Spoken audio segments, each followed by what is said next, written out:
অনেক সময় স্বামী স্ত্রী উভয়ের মধ্যে যে কোনো একজন ভগবত ভক্ত হয়, কিন্তু আরেকজন ভগবত ভক্ত হয় না। এমন পরিস্থিতিতে নানা রকম জটিলতা সৃষ্টি হয়। তো এমন সময় কি করা উচিত? স্বামী আমিষ আহার করে এবং স্ত্রী কৃষ্ণ প্রেমে আসক্ত, গোবিন্দের সেবা পূজা করে, সে কখনোই আমিষ আহার করতে চায় না, কাম বাসনার প্রতি বিরক্ত ভাব চলে এসেছে, কিন্তু পতি কিন্তু ভগবত ভক্ত নয়। তাহলে এইরকম পরিস্থিতিতে কি করা উচিত?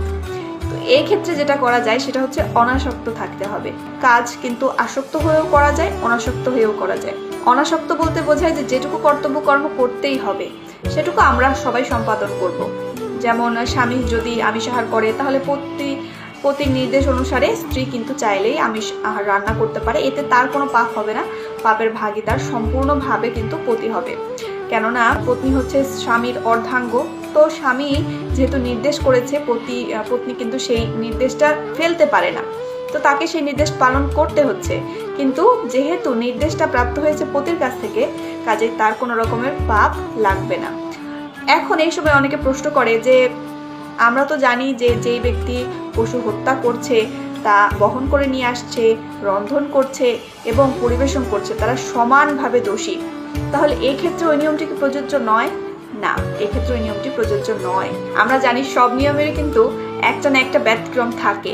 তো ওই রকম ভাবেই ব্যতিক্রম এটির ক্ষেত্রেও রয়েছে।